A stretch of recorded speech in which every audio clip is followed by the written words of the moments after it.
خرج الحجاج من مكة هانئين بحجهم فائزين بغفران ذنوبهم، فيمموا شطر المدينة المنورة على صاحبها أفضل الصلاة.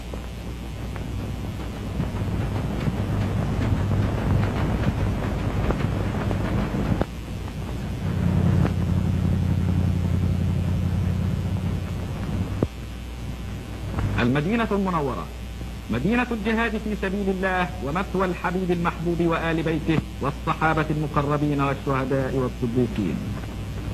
باب العنبرية أحد الأبواب الخارجية للمدينة المنورة. مسجد السلطان عبد الحميد بالمدينة المنورة.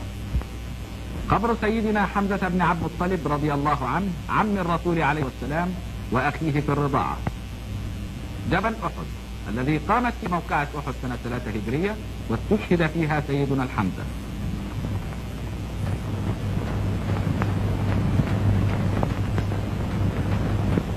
مسجد الفتح أحد المساجد التي بنيت عهد الرسول عليه الصلاة والسلام ويقع في شمال المدينة على رب من ربى جبل سلع.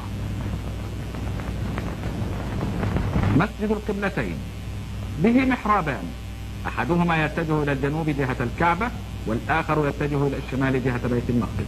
والمأثور أن النبي عليه الصلاة والسلام صلى في هذا المسجد إلى بيت المقدس حتى أمره الله تعالى أن يجعل الكعبة قبلته.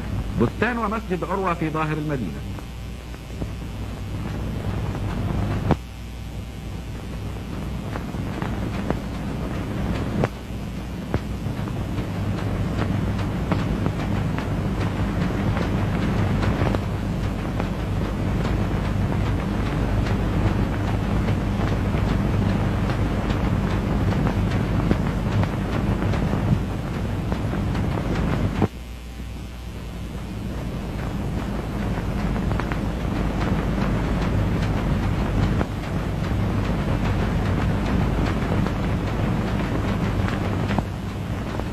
مسجد الغمامة ويسمى أيضا مسجد المصلى، ذلك بأن النبي عليه الصلاة والسلام كان يصلي العيدين في موضعه.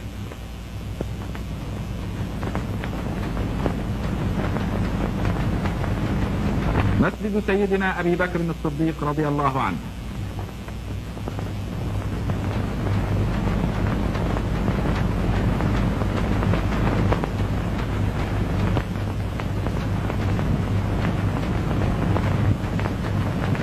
عين الزرقاء عين مأثورة يرتوي منها أهل المدينة المنورة.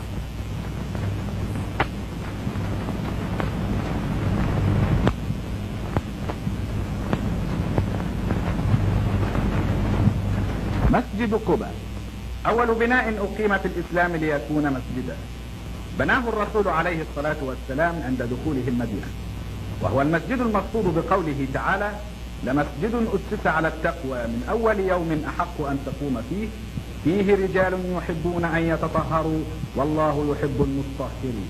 مبرك الناقة بمسجد قباء المكان الذي بركت فيه ناقة الرسول عليه الصلاة والسلام عند آخر مرحلة من مراحل الهجرة إلى المدينة المنورة. محراب مسجد قباء، ويوجد في نهاية جداره محراب آخر يقال له طاقة الكشف.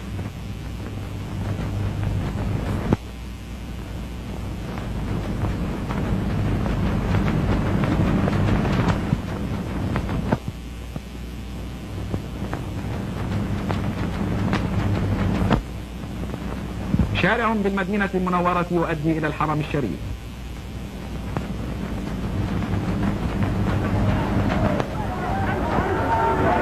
سوق بالمدينة المنورة قبل قدوم الحجاج.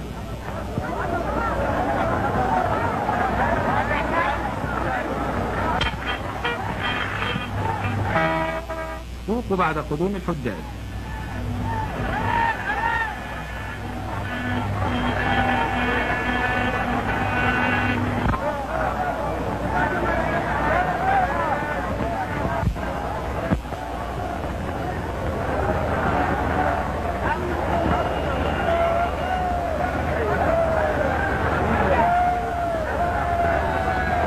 السلام أحد أبواب الحرم النبوي الشريف. القبة الخضراء الشريفة التي تظل تحتها قبر الرسول عليه الصلاة والسلام ومعه صاحباه أبو بكر الصديق وعمر الفاروق. السلام عليك أيها النبي ورحمة الله وبركاته. أشهد أن لا إله إلا الله وأشهد أنك محمد عبده ورسوله. بلغت الرسالة وأديت الأمانة ونصحت الأمة وجاهدت في الله حق جهاده حتى اختارك لجواره. جزاك الله عن المسلمين خير جزاء. صلى الله